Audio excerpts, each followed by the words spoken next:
Non, mais ça, C'était un peu plus.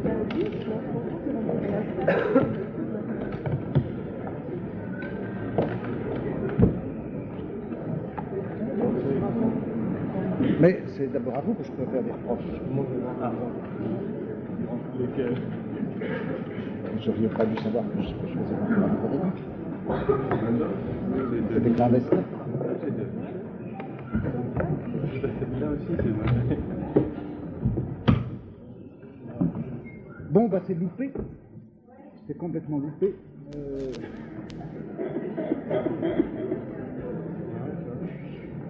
J'espérais faire ça d'une manière un peu clandestine. J'espérais que nous arriverions à nous retrouver à 30 ou 40 et converser un peu. Non. Bon. Alors je sais pas quoi faire. De le remettre à 5h30.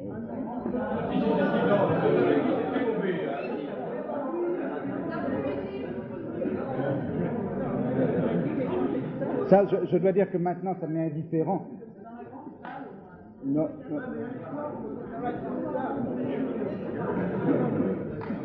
Je vais voir avec le secrétariat comment on peut faire, parce qu'il y a un problème de salle d'abord qui va se poser.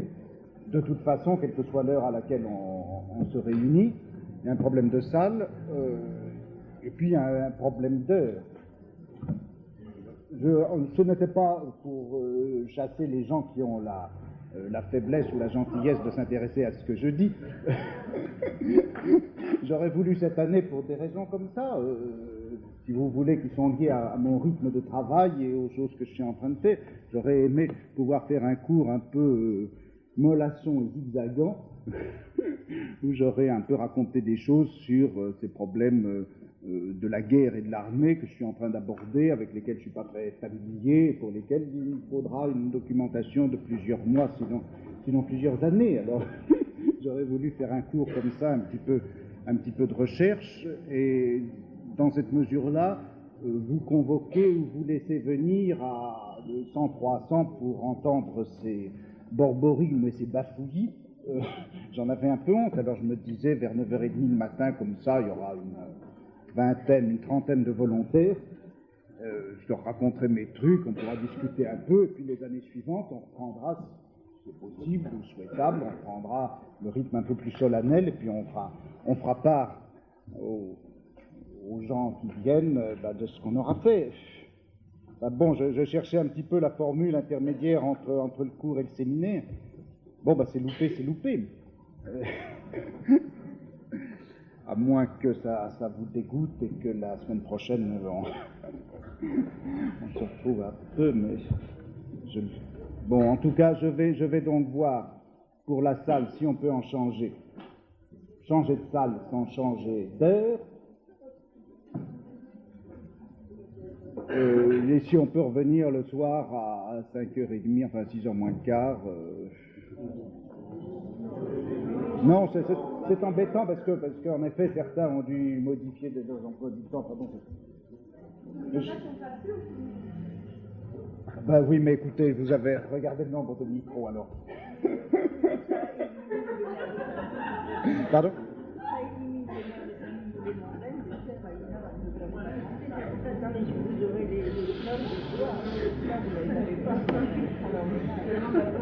Ouais, vous savez, au niveau de la masse générale. Bon, allez, on va essayer de commencer doucement. Hein. Pardon? Les micros, mon pauvre, il y en a beaucoup. Il y en a beaucoup, mais je ne crois pas qu'il y en ait un qui soit pour la salle. C'est des micros pour les groupes de travail, les réunions de fumettes, je ne sais pas quoi, moi. Il y a pas un appareil, seulement ça va ouf. Ici, il devrait y avoir un micro pour la... Par terre, là, il y en a un. Il y en a un par terre, parce que...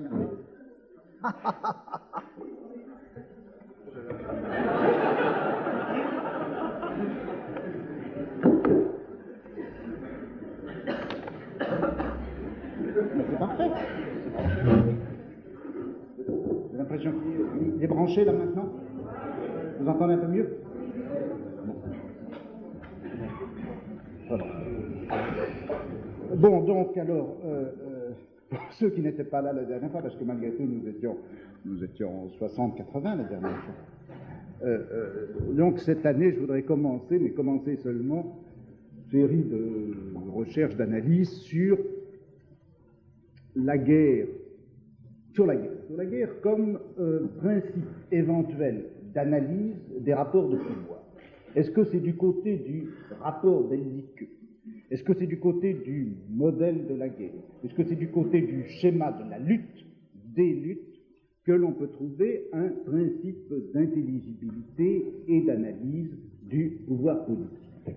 Pouvoir politique donc déchiffré en termes de guerre, de lutte, d'affrontement. Bon, voilà, si vous voulez, ce que je voudrais commencer avec, forcément en contrepoint, l'analyse de l'institution militaire ou des institutions militaires dans leur fonctionnement réel, effectif, historique dans nos sociétés depuis le XVIIe siècle, si vous voulez, jusqu'à nos jours. Jusqu'à présent, pendant les 5 dernières années, en gros, les disciplines, dans les, bon, peut-être les 5 années suivantes, la guerre, la lutte, l'armée. Bon, je voudrais tout de même un petit peu faire le point de ce que j'ai essayé de dire au cours des années précédentes, des 4 ans, 5 ans précédents.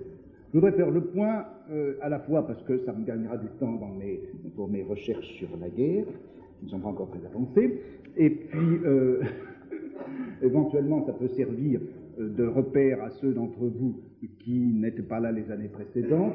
Et en tout cas, pour moi, j'aimerais un petit peu pour moi-même faire le point de ce que j'ai essayé de parcourir. Ce que j'ai essayé de parcourir depuis 1970, 71, en gros, c'était le comment du pouvoir. Étudier le comment du pouvoir, c'est-à-dire essayer de saisir ces mécanismes entre deux repères, deux limites.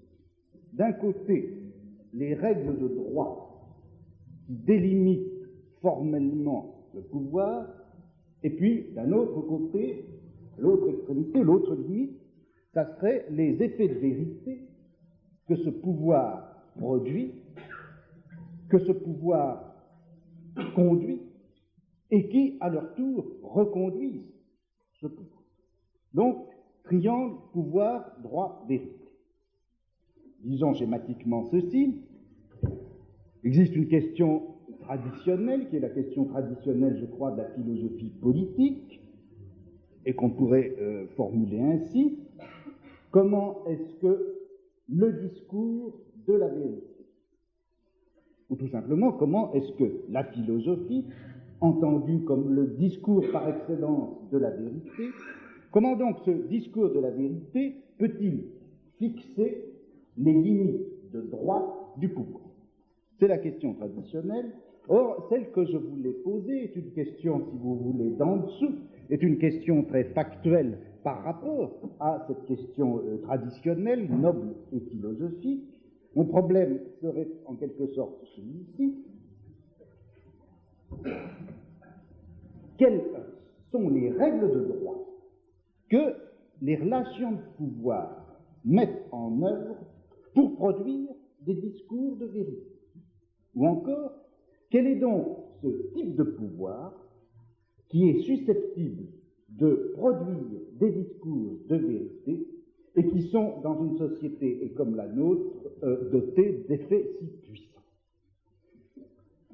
Je veux dire ceci: dans une société comme la nôtre, mais après tout dans n'importe quelle société, des relations de pouvoir multiples traversent, caractérisent, constituent le corps social. Et ces relations de pouvoir, dans notre société comme dans n'importe quelle autre d'ailleurs, également, ces relations de pouvoir ne peuvent pas se dissocier, elles ne peuvent ni s'établir ni fonctionner sans une production, une accumulation, une circulation, un fonctionnement du discours. Il n'y a pas d'exercice de pouvoir sans une certaine économie des discours de vérité fonctionnant à partir de et à travers ce pouvoir. Nous sommes soumis à la production de la vérité, nous sommes soumis par le pouvoir à la production de la vérité, et nous ne pouvons exercer le pouvoir que par la production de la vérité. Ceci sur un mode particulier sans doute, c'est vrai pour toute société, mais je crois que dans la nôtre, ce rapport entre pouvoir, droit et vérité s'organise d'une façon très particulière. Disons, pour marquer simplement, non pas le mécanisme même de la relation entre pouvoir, droit et vérité, mais pour marquer simplement, si vous voulez, l'intensité du rapport et sa constance, je pourrais dire ceci: nous sommes astreints à produire la vérité, et nous sommes astreints à produire la vérité par le pouvoir qui exige cette vérité, qui en a besoin pour fonctionner. Nous avons à dire la vérité. Nous sommes contraints, nous sommes condamnés à avouer la vérité ou à la trouver. Le pouvoir ne cesse pas de questionner, de nous questionner, il ne cesse pas d'enquêter, d'enregistrer, il institutionnalise la recherche de la vérité, il la professionnalise, il la récompense. Nous avons à produire la vérité, comme après tout, nous avons à produire des richesses, et nous avons à produire la vérité pour pouvoir produire des richesses. Et d'un autre côté, nous sommes également soumis à la vérité, en ce sens que la vérité fait loi, c'est le discours vrai qui, pour une part au moins, décide, il véhicule, il propulse lui-même des effets de pouvoir. Après tout, nous sommes jugés, condamnés, classés, contraints à des tâches, voués à une certaine manière de vivre ou à une certaine manière de mourir, en fonction de discours vrais qui portent avec eux des effets spécifiques de pouvoir. Donc, règles de droit, mécanisme de pouvoir, effet de vérité, ou encore règles de pouvoir et pouvoir de discours vrai, c'est à peu près ce qui a été le domaine très général du parcours que j'ai voulu faire, parcours que j'ai fait, mener, je ne sais bien, d'une manière très partielle et avec beaucoup de zigzags. Bon. Sur ce parcours, je voudrais maintenant dire quelques mots. Qu'est-ce qui m'a guidé comme principe général et quelles ont été les consignes impératives ou précautions de méthode que j'ai voulu prendre. Un principe général en ce qui concerne les rapports du droit et du pouvoir. Il me semble qu'il y a un fait qu'il ne faut pas oublier. C'est que dans les sociétés occidentales, et ceci depuis le Moyen-Âge, eh bien, il me semble que l'élaboration de la pensée juridique s'est faite essentiellement autour du pouvoir royal. C'est à la demande du pouvoir royal, c'est également à son profit, c'est pour lui servir d'instrument ou de justification que s'est élaboré l'édifice juridique de nos sociétés. Le droit en Occident est un droit de commande royale. Tout le monde connaît bien sûr le rôle fameux, célèbre, répété, ressassé des juristes dans l'organisation du pouvoir royal. Il ne faut pas oublier que la réactivation du droit romain vers le milieu du Moyen-Âge, qui a été le grand phénomène autour et à partir duquel s'est reconstitué l'édifice juridique dissocié après la chute de l'Empire romain, cette résurrection du droit romain a été effectivement un des instruments techniques constitutifs du pouvoir monarchique, autoritaire, administratif et finalement absolu.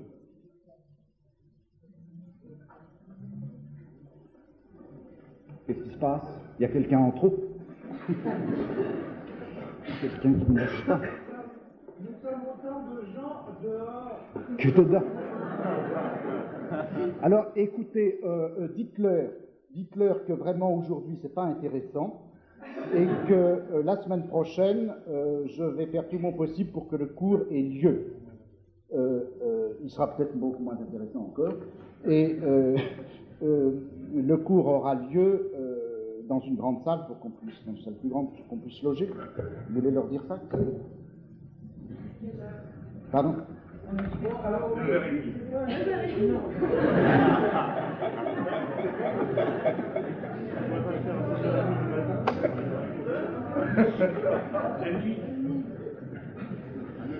Bon.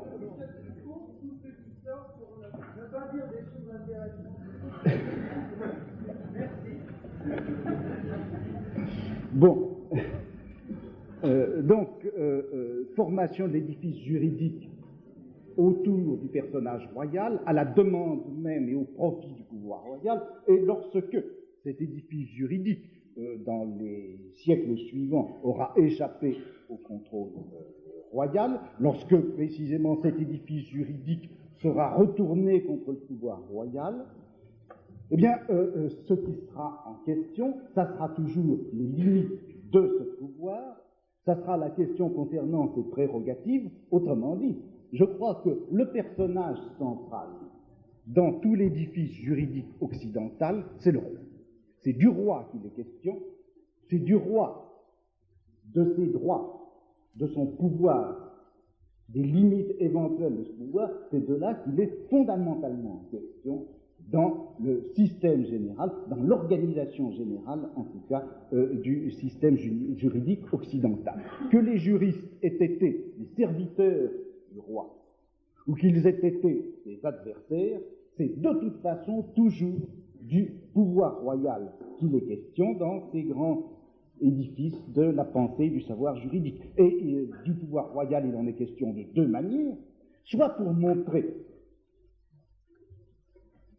en quelle armature juridique s'investissait le pouvoir royal, comment le monarque était effectivement le corps vivant de la souveraineté, comment son pouvoir, même absolu, était exactement adéquat à un droit fondamental, soit au contraire pour montrer comment il fallait limiter ce pouvoir du souverain, à quelles règles de droit il devait se soumettre, selon quelles limites, et à l'intérieur de quelles limites, il devait exercer ce pouvoir pour que ce pouvoir conserve sa légitimité. La théorie du droit a essentiellement pour rôle, depuis le Moyen-Âge, de fixer la légitimité du pouvoir. C'est-à-dire encore que le problème majeur, le problème central, autour duquel s'organise toute la théorie du droit, c'est le problème de la souveraineté. Dire que le problème de la souveraineté, c'est le problème central du droit dans les sociétés occidentales, ça veut dire au fond aussi, c'est que le discours du droit et la technique du droit ont eu essentiellement pour fonction de dissoudre à l'intérieur du pouvoir le fait de la domination pour faire apparaître à la place de cette domination que l'on voulait réduire ou masquer, pour faire apparaître deux choses. D'une part, les droits légitimes de la souveraineté et deuxièmement, l'obligation légale de l'obéissance. Le système du droit est entièrement centré sur le roi, c'est-à-dire qu'il est finalement l'éviction du fait de la domination et de ses conséquences. Bon, eh bien, ce que j'ai voulu faire en les années précédentes, en vous parlant de différentes petites choses que j'ai évoquées, eh bien, le projet général, c'était au fond d'inverser cette direction générale de l'analyse, qui est celle, je crois, du discours du droit tout entier depuis le Moyen-Âge. J'ai essayé de faire l'inverse, c'est-à-dire de laisser au contraire valoir comme un fait, et si vous voulez, aussi bien dans son secret que dans sa brutalité, le fait de la domination. Et puis montrer à partir de là, non seulement comment le droit est d'une manière générale l'instrument de cette domination, cela va de soi, seulement montrer aussi comment, jusqu'où et sous quelle forme le droit, et quand je dis le droit, je ne pense pas simplement à la loi, mais à l'ensemble des appareils, institutions, règlements qui appliquent le droit, comment donc le droit véhicule et met en œuvre des rapports qui ne sont pas des rapports de souveraineté, mais des rapports de domination. Et par domination, je ne veux pas dire le fait massif d'une domination globale de l'un sur les autres ou d'un groupe sur un autre, mais les multiples formes de domination qui peuvent s'exercer à l'intérieur de la société. Non pas donc le roi dans sa position centrale, mais les sujets dans leurs relations réciproques. Non pas la souveraineté dans son édifice unique, mais les assujettissements multiples qui ont lieu et qui fonctionnent à l'intérieur du corps social. Le système du droit et le champ judiciaire sont les véhicules permanents de rapports de domination. Ils sont le véhicule permanent de techniques d'assujettissement polymorphes. Le droit, il faut, je crois, le voir, non du côté d'une légitimité à fixer, mais du côté des procédures d'assujettissement qu'il met en œuvre. Donc, le problème pour moi, c'est de court-circuiter ou d'éviter ce problème central pour le droit de la souveraineté et de l'obéissance des individus soumis à cette souveraineté, et de faire apparaître à la place de la souveraineté et de l'obéissance le problème de la domination et de l'assujettissement. Bon. Ceci étant la ligne générale de l'analyse, un certain nombre de précautions de méthode étaient, je crois, requises pour essayer de suivre cette ligne générale qui tentait de court-circuiter ou de biaiser avec la ligne générale de l'analyse juridique. Bon, précautions de méthode, celle-ci d'abord. Il ne s'agit pas d'analyser les formes réglées et légitimes du pouvoir en leur centre, dans ce que peuvent être ces mécanismes généraux ou ces effets d'ensemble.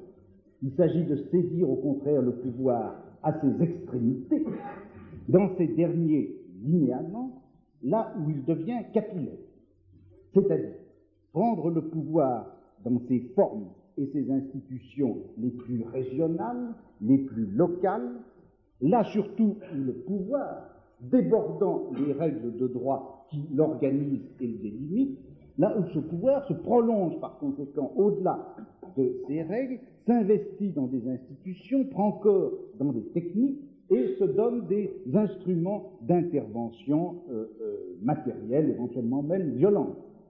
Exemple, si vous voulez, plutôt que de chercher où et comment, dans la souveraineté, telle qu'elle est présentée par la théorie soit du droit monarchique, soit du droit démocratique, plutôt que de chercher à savoir comment se fonde dans la souveraineté le pouvoir de punir, j'ai essayé de voir comment effectivement la punition, le pouvoir de punir, eh bien, prenait corps dans un certain nombre d'institutions locales, régionales, matérielles, que ce soit le supplice ou que ce soit l'emprisonnement, et ceci dans le monde à la fois institutionnel, physique, réglementaire et violent des appareils effectifs de la punition. Autrement dit, saisir le pouvoir du côté de l'extrémité de moins en moins juridique de son exercice. C'était la première consigne de méthode. Deuxième, il s'agissait de ne pas analyser le pouvoir au niveau de l'intention ou de la décision, ne pas chercher à le prendre du côté intérieur, ne pas poser cette question, je crois, labyrinthique et insortable, qui consiste à dire qui donc a le pouvoir et qu'est-ce qu'il a dans la tête et qu'est-ce qu'il cherche, celui qui a le pouvoir. Mais étudier le pouvoir au contraire, du côté où son intention, si intention il y a, est entièrement investi à l'intérieur de pratiques réelles et effectives, étudier le pouvoir en quelque sorte du côté de sa face externe, là où il est en relation directe et immédiate avec ce qu'on peut appeler très provisoirement son objet, sa cible, son champ d'application, là, autrement dit, où il s'implante et où il produit ses effets réels. Donc, non pas pourquoi est-ce que certains veulent dominer, qu'est-ce qu'ils cherchent, quelle est leur stratégie d'ensemble, mais comment est-ce que les choses se passent au moment même, au niveau, au ras de la procédure d'assujettissement, où dans ces processus continue et ininterrompue, qui assujettissent les corps, qui dirigent les gestes, qui régissent les comportements, etc. En d'autres termes, plutôt que de se demander comment le souverain apparaît en haut, chercher à savoir comment sont petit à petit, progressivement, réellement, matériellement, constitués les sujets, constituer le sujet à partir de la multiplicité des corps, des forces, des énergies, des matières, des désirs, des pensées, etc. Saisir l'instance matérielle de l'assujettissement en tant que constitution des sujets. Ça serait, si vous voulez, exactement le contraire de ce que Hobbes avait voulu faire dans le Léviathan, et je crois après tout tous les juristes, lorsque leur problème est de savoir comment, à partir de la multiplicité des individus et des volontés, comment est-ce qu'il peut se former une volonté unique, ou encore un corps unique, mais animé par une âme qui serait la souveraineté. Souvenez-vous du schéma du Léviathan. Dans le schéma du Léviathan, le Léviathan en tant qu'homme fabriqué n'est pas autre chose que la coagulation d'un certain nombre d'individualités séparées qui se trouvent réunies par un certain nombre d'éléments constitutifs de l'État, mais au cœur de l'État, ou plutôt dans la tête de l'État, à la tête de l'État, il existe quelque chose qui le constitue comme tel, et ce quelque chose, c'est la souveraineté dont Hobbes dit qu'elle est précisément l'âme du Léviathan. Eh bien, plutôt que de poser ce problème de l'âme centrale, je crois qu'il faudrait essayer d'étudier, en fait, ce que j'ai voulu faire, c'est d'essayer d'étudier les corps périphériques et multiples, ces corps périphériques et multiples, constitués par les effets de pouvoir comme sujets. Troisième précaution de méthode,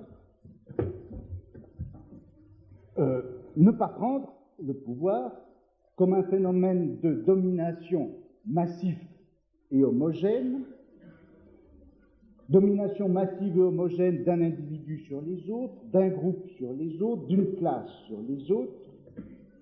Bien avoir à l'esprit que le pouvoir, sauf à le considérer de très haut et de très loin, le pouvoir, ce n'est pas quelque chose qui se partage entre ceux qui l'ont et qui le détiennent exclusivement, et puis ceux qui ne l'ont pas et qui le subissent.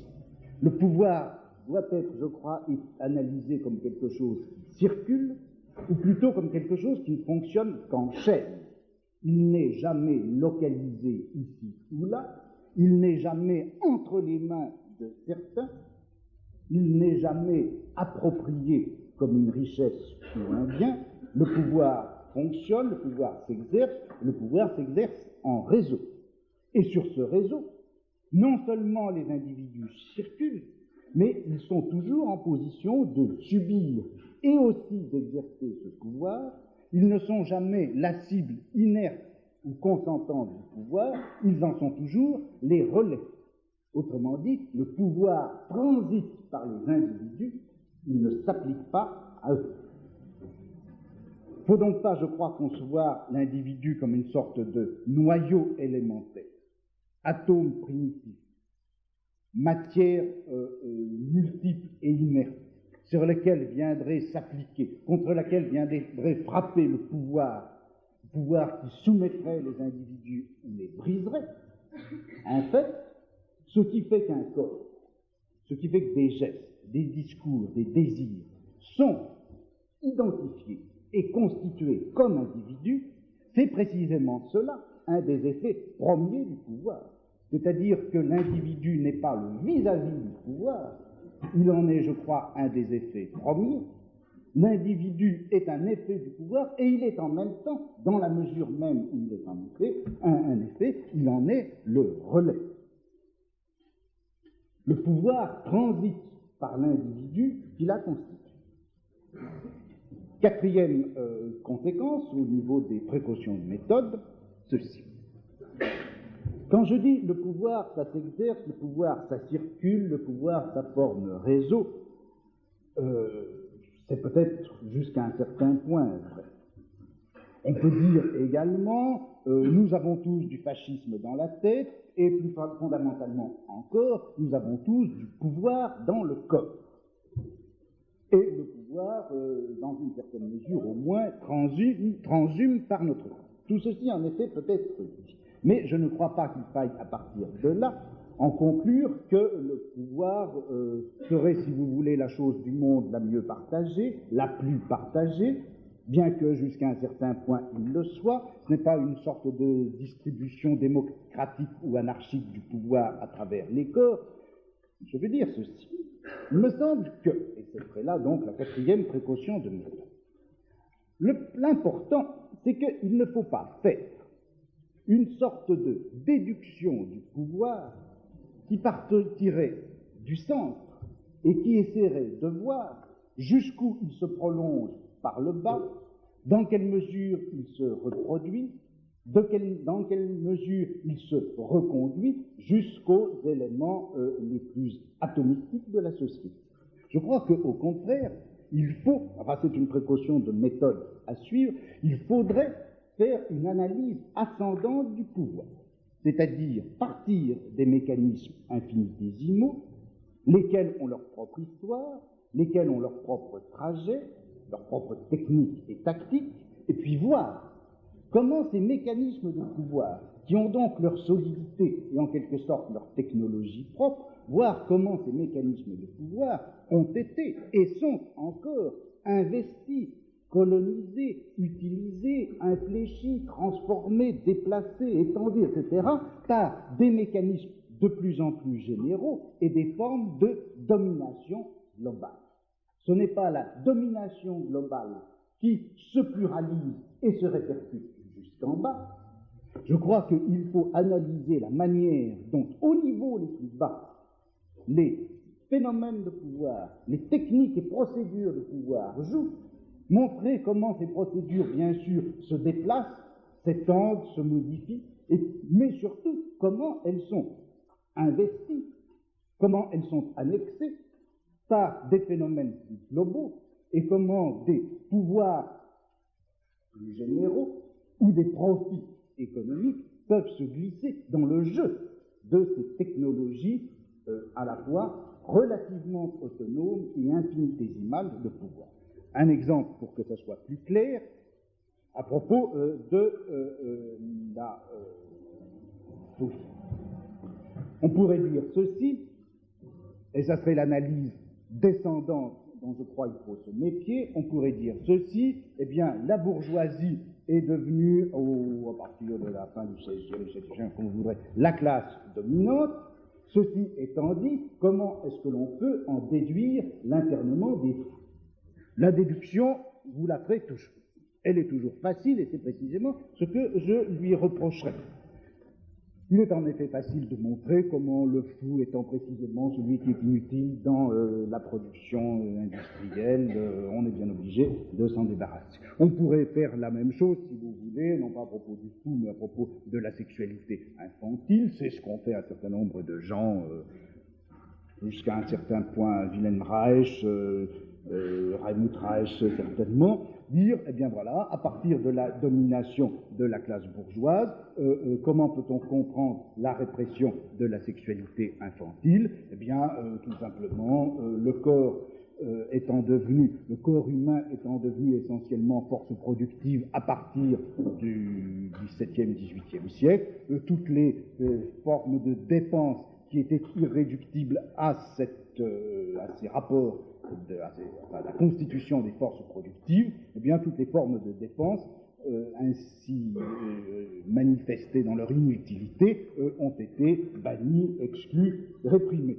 Bon, ces déductions-là, elles sont toujours possibles. Elles sont toujours possibles, elles sont à la fois vraies et fausses, elles sont essentiellement trop faciles parce qu'on pourrait exactement faire le contraire et montrer comment précisément à l'intérieur, à partir du principe que la bourgeoisie est devenue une classe dominante, eh bien, on pourrait parfaitement en déduire que les contrôles de la sexualité infantile, ne sont absolument pas souhaitables. Au contraire, Ce dont on a besoin, ça serait d'un dressage sexuel dans la mesure, d'un apprentissage sexuel, d'une précocité sexuelle, dans la mesure où il s'agit, après tout, par la sexualité, de reconstituer une force de travail dont on sait bien qu'au début au moins du XIXe siècle, on considérait que sa statut optimum serait d'être infini.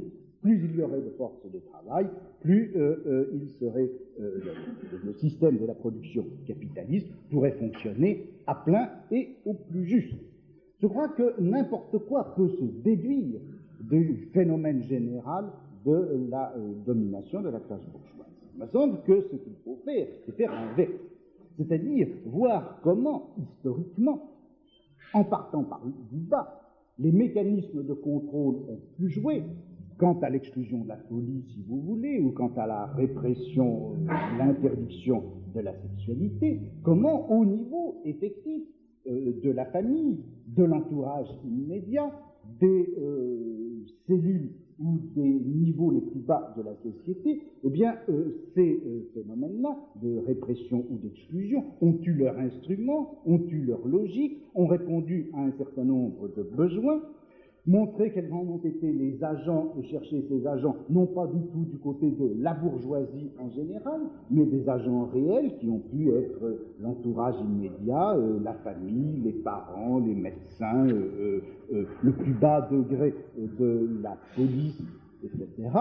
Et comment ces mécanismes de pouvoir, à un moment donné, dans une conjoncture précise et moyennant un certain nombre de transformations, ont commencé à devenir économiquement profitable et politiquement utile.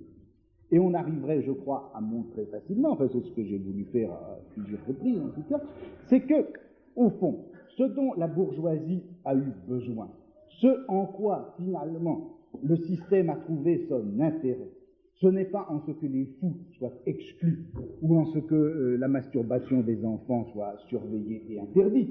Ça, encore une fois, le système bourgeois peut parfaitement supporter le contraire, mais en revanche, où il a trouvé son intérêt et où effectivement il s'est investi, ce n'est pas dans le fait qu'il soit exclu, mais c'est dans la technique et la procédure même de l'exclusion. Ce sont les mécanismes d'exclusion, c'est l'appareillage de surveillance, c'est la médicalisation de la sexualité, de la folie, de la délinquance, c'est tout cela. C'est-à-dire la mécanique, la micro-mécanique de pouvoir, c'est cela qui a représenté, constitué à partir d'un certain moment pour la bourgeoisie un intérêt, et c'est à cela que la bourgeoisie s'est intéressée. Ou disons encore, si vous voulez, dans la mesure où cette notion de bourgeoisie et d'intérêt de la bourgeoisie est vraisemblablement sans contenu réel, au moins pour les problèmes que l'on pose là maintenant, ce qu'il faut voir, c'est que justement, il n'y a pas eu la bourgeoisie qui a pensé que la folie devait être exclue ou que la sexualité enfantine devait être réprimée. C'est pas cela. C'est que les mécanismes d'exclusion de la folie, les mécanismes de surveillance de la sexualité enfantine, à partir d'un certain moment, et pour des raisons qu'il faut étudier, à partir d'un certain moment, a dégagé un certain profit économique, a dégagé une certaine utilité politique, et du coup, se sont trouvés tout naturellement colonisés et soutenus par des mécanismes globaux et finalement par le système de l'État tout entier. Et c'est en s'accrochant sur ces techniques de pouvoir que, effectivement, on peut arriver, enfin c'est en partant de ces techniques de pouvoir et en montrant les profits économiques ou les utilités politiques qui en dérivent dans un certain contexte et pour certaines raisons, c'est à partir de là que l'on peut comprendre comment, effectivement, ces mécanismes finissent par faire partie de l'ensemble. Autrement dit, la bourgeoisie, elle se fout totalement des fous, mais les procédures d'exclusion des fous ont dégagé, libéré, à partir du XIXe siècle, et encore une fois selon certaines transformations, ils ont libéré un profit politique, éventuellement même une certaine utilité économique, qui ont solidifié le système et qui l'ont fait fonctionner dans l'ensemble. La bourgeoisie ne s'intéresse pas aux fous, mais au pouvoir. La bourgeoisie ne s'intéresse pas à la sexualité de l'enfant, mais au système de pouvoir qui contrôle la sexualité de l'enfant. La bourgeoisie se moque totalement des délinquants, de leur punition ou de leur réinsertion, qui n'a économiquement pas beaucoup d'intérêt. En revanche, de l'ensemble des mécanismes par lesquels le délinquant est contrôlé, suivi, puni, réformé, etc., à ces mécanismes de contrôle-là, la bourgeoisie trouve un intérêt, ou plutôt il se dégage un intérêt qui fonctionne à l'intérieur du système économico-politique général. Bon, voilà la quatrième précaution, la quatrième ligne de méthode que je voulais suivre. Cinquième, eh bien, il se peut bien que les grandes machineries du pouvoir se soient accompagnées de productions idéologiques. Il y a eu sans doute, par exemple, une idéologie de l'éducation, il y a eu une idéologie du pouvoir monarchique, une idéologie de la démocratie parlementaire, etc. Mais à la base, au point d'aboutissement des réseaux de pouvoir, ce qui se forme, je ne crois pas que ce soit des idéologies, c'est beaucoup moins, et je crois que c'est beaucoup plus, ce sont des instruments effectifs de formation et de cumul du savoir, ce sont des méthodes d'observation, ce sont des techniques d'enregistrement, ce sont des procédures d'investigation et de recherche, ce sont des appareils de vérification, c'est-à-dire que, je crois, que le pouvoir, quand il s'exerce dans ces mécanismes fins, ne peut pas le faire sans la formation, l'organisation et la mise en circulation d'un savoir, ou plutôt d'appareils de savoir, qui ne sont pas des accompagnements ou des édifices idéologiques. Bon, pour résumer ces 5 précautions de méthode, je dirais ceci. Plutôt que d'orienter la recherche sur le pouvoir du côté de l'édifice juridique de la souveraineté, du côté des appareils d'État, du côté des idéologies qui l'accompagnent, je crois qu'il faut orienter l'analyse du pouvoir du côté de la domination, et non pas de la souveraineté, du côté des opérateurs matériels, du côté des formes d'assujettissement, du côté des connexions et utilisations des systèmes locaux de cet assujettissement, et du côté, enfin, des dispositifs de savoir. En somme, il faut se débarrasser du modèle du Léviathan, il faut se débarrasser de ce modèle d'un homme artificiel, à la fois automate fabriqué, automate unitaire également, qui envelopperait tous les individus réels et dont les citoyens seraient le corps, mais dont l'âme serait la souveraineté. Il faut étudier le pouvoir hors du modèle du Léviathan, hors du champ délimité par la souveraineté juridique et l'institution État. Il s'agit de l'analyser à partir des techniques et tactiques de domination. Bon, voilà en gros, si vous voulez, la ligne méthodique que je crois il faut suivre et que j'ai essayé de suivre dans ces différentes recherches que nous avons fait les années précédentes à propos du pouvoir psychiatrique, à propos de la sexualité des enfants, à propos des systèmes punitifs, etc. Or, en parcourant ce domaine et en prenant ces précautions de méthode, je crois que apparaît un fait historique massif qui va enfin nous introduire un peu au problème dont je voudrais parler à partir d'aujourd'hui. Ce fait historique massif, c'est celui-ci. La théorie juridico-politique de la souveraineté, cette théorie juridico-politique dont je crois il faut se déprendre si on veut analyser le pouvoir, je vous le disais tout à l'heure, elle date du Moyen-Âge, elle date de la réactivation du droit romain, elle s'est constituée autour du problème de la monarchie et du monarque, et en gros, je crois que historiquement, cette théorie de la souveraineté, qui est le grand piège dans lequel on risque de tomber quand on veut analyser le pouvoir, cette théorie de la souveraineté, elle a joué 4 rôles. D'abord, elle s'est référée à un mécanisme de pouvoir effectif qui était celui de la monarchie féodale. Deuxièmement, elle a servi d'instrument et elle a servi aussi de justification pour la constitution des grandes monarchies administratives. Ensuite, à partir du XVIe, surtout du XVIIe siècle, enfin déjà au moment des guerres de religion, la théorie de la souveraineté a été une arme qui a circulé dans un camp et dans l'autre, qui a été utilisée dans un sens ou dans l'autre, soit pour limiter, soit au contraire pour renforcer le pouvoir royal. Vous la trouvez du côté des catholiques monarchistes ou des protestants antimonarchistes, vous le trouvez du côté des protestants monarchistes et plus ou moins libéraux, vous le trouvez aussi du côté des catholiques partisans du régicide ou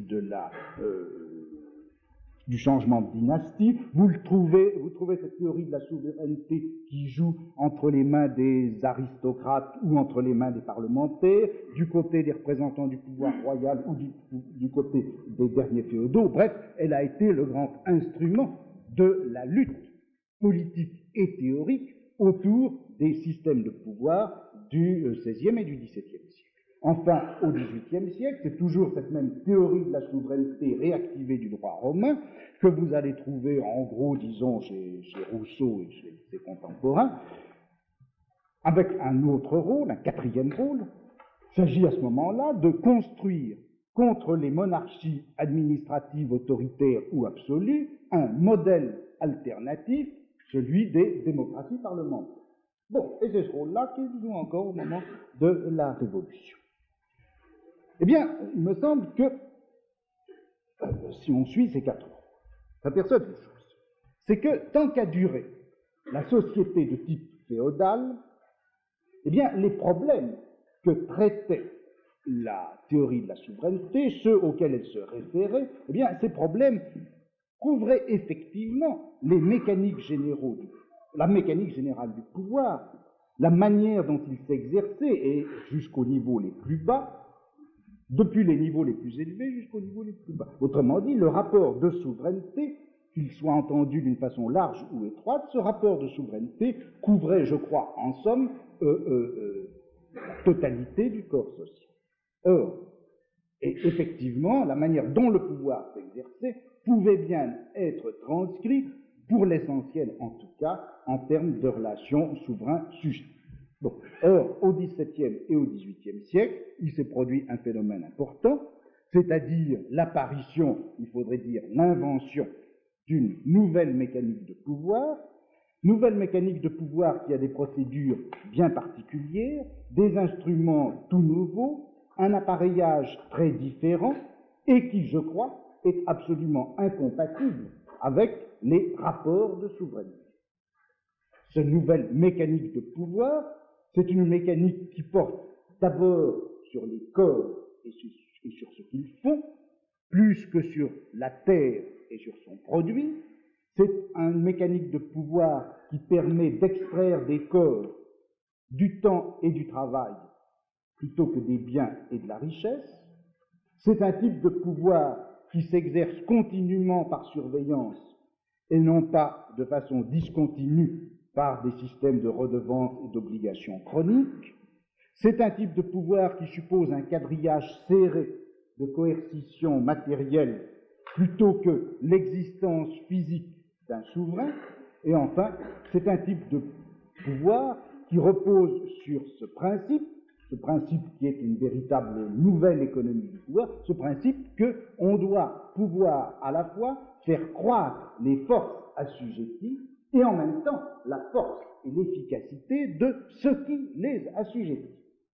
Eh bien, il me semble que ce type-là de pouvoir s'oppose exactement terme à terme à la mécanique de pouvoir que décrivait ou que cherchait à transcrire la théorie de la souveraineté. La théorie de la souveraineté, elle est liée à une forme de pouvoir qui s'exerce sur la terre et ses produits de la terre beaucoup plus que sur les corps et ce qu'ils font. La théorie de la souveraineté, c'est quelque chose qui concerne le déplacement et l'appropriation par le pouvoir, non pas du temps et du travail, mais des biens et de la richesse. La théorie de la souveraineté, c'est ce qui permet de transcrire en termes juridiques des obligations de discontinues et chroniques de redevances. Ce n'est pas ce qui permet de coder une surveillance continue. La théorie de la souveraineté, c'est une théorie qui permet de fonder le pouvoir autour et à partir de l'existence physique du souverain, non pas du tout les systèmes continus et permanents de surveillance. La théorie de la souveraineté, c'est ce qui permet de fonder un pouvoir absolu, si vous voulez, dans la dépense absolue de pouvoir, et non pas du tout de calculer le pouvoir à son minimum, avec le minimum de dépenses et le maximum d'efficacité.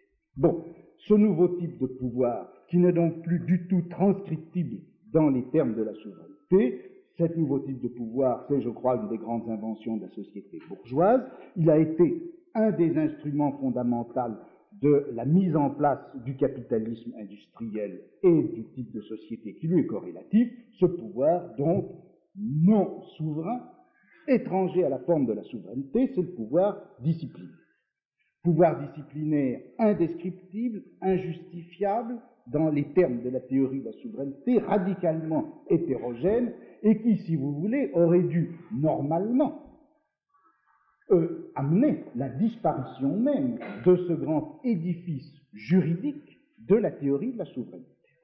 Or, de fait, la théorie de la souveraineté a continué non seulement à exister, si vous voulez, comme idéologie du droit, mais elle a continué à organiser les codes juridiques que l'Europe du XIXe siècle s'est donnée depuis ou à partir, en gros, des codes napoléoniens. Au fond, pourquoi est-ce que la théorie de la souveraineté a ainsi persisté comme idéologie et comme principe organisateur des grands codes juridiques? Je crois qu'il y a à cela deux raisons. D'une part, c'est que la théorie de la souveraineté a été au XVIIIe et encore au XIXe un instrument critique permanent contre la monarchie et contre tous les obstacles qui pouvaient s'opposer au développement de la société disciplinaire. Mais d'autre part, la théorie de la souveraineté et l'organisation d'un code juridique centré sur elle a permis de superposer au mécanisme de la discipline un système de droit qui en masquait les procédés, qui effaçait ce qu'il pouvait y avoir de domination et de techniques de domination dans la discipline, et enfin qui garantissait à chacun qu'il exerçait, à travers la souveraineté de l'État, ses propres droits souverains. Autrement dit, les systèmes juridiques, que ce soit les théories ou que ce soit les codes, les systèmes juridiques ont permis une démocratisation de la souveraineté, la mise en place d'un droit public articulé sur la souveraineté collective, au moment même, et dans la mesure, et parce que cette démocratisation de la souveraineté se trouvait lestée en profondeur par les mécanismes de la coercition disciplinaire. Plus rigoureux, enfin de façon plus serrée si vous voulez, on pourrait dire ceci, c'est que dès lors que les contraintes disciplinaires devaient à la fois s'exercer comme mécanisme de domination, mais ne devaient être cachées comme exercice effectif du pouvoir, eh bien, il fallait bien que soit donné dans l'appareil juridique et réactivé et activé par les codes judiciaires, que soit réactivée et activée la théorie de la souveraineté. On a donc, si vous voulez, dans les sociétés modernes à partir du XIXe siècle et jusqu'à nos jours, d'une part, une législation, un discours, une organisation du droit public articulée autour du principe de la souveraineté du corps social et de la délégation par chacun de sa souveraineté à l'État, et puis on a en même temps un quadrillage serré de coercition disciplinaire qui assure de fait la cohésion de ce même corps social. Or, ce quadrillage ne peut en aucun cas se transcrire dans ce droit qui en est pourtant l'accompagnement nécessaire. Un droit de la souveraineté et une mécanique de la discipline, eh bien c'est entre ces deux limites, je crois, que se joue l'exercice du pouvoir. Mais ces deux limites sont telles, et elles sont si hétérogènes, que l'on ne peut jamais rabattre l'une sur l'autre, le pouvoir s'exerce dans les sociétés modernes à travers, à partir et dans le jeu même de cette hétérogénéité entre un droit public de la souveraineté et une mécanique polymorphe de la discipline. Ça ne veut pas dire que vous avez d'une part un système de droit bavard et explicite qui serait celui de la souveraineté, et puis des disciplines obscures et muettes qui travailleraient en profondeur, dans l'ombre, et qui constitueraient le sous-sol silencieux de la grande mécanique du pouvoir. En fait, les disciplines ont leur propre discours. Elles sont elles-mêmes, et pour les raisons que je vous disais tout à l'heure, créatrices d'appareils de savoir et de champs multiples de connaissances. Elles sont extraordinairement inventives dans l'ordre de ces appareils à former du savoir et des connaissances. Et les disciplines sont porteuses d'un discours, mais d'un discours qui ne peut pas être le discours du droit, qui ne peut pas être le discours juridique. Le discours de la discipline est étranger à celui de la loi, il est étranger à celui de la règle comme effet de la volonté souveraine. Les disciplines vont donc porter un discours qui sera celui de la règle, non pas la règle juridique dérivée de la souveraineté, mais elles porteront le discours de la règle naturelle, c'est-à-dire de la norme. Elles définiront un code qui sera celui, non pas de la loi, mais de la normalisation, et elles se référeront nécessairement à un horizon théorique qui ne sera pas l'édifice du droit, mais le champ des sciences humaines, et leur jurisprudence à ces disciplines, leur jurisprudence sera celle d'un savoir clinique. En somme, ce que j'ai voulu montrer, là, au cours de ces dernières années, ce n'est pas du tout comment, sur le front d'avancée des sciences exactes, petit à petit, le domaine incertain, difficile, brouillé de la conduite humaine a été petit à petit annexé à la science. Ce n'est pas par un progrès de la rationalité des sciences exactes que petit à petit se sont constituées les sciences humaines. Je crois que le processus qui a rendu fondamentalement possible le discours des sciences humaines, c'est la juxtaposition, l'affrontement de deux mécanismes et de deux types de discours absolument hétérogènes. D'un côté, l'organisation du droit autour de la souveraineté et de l'autre côté, la mécanique des coercitions exercées par les disciplines. Et que de nos jours, le pouvoir s'exerce à la fois à travers ce droit et ses techniques, que cette technique de la discipline, que ces discours nés de la discipline envahissent le droit, que les procédés de la normalisation colonisent de plus en plus les procédures de la loi, eh bien, c'est, je crois, ce qui peut expliquer le fonctionnement global de ce que j'appellerais une société de normalisation.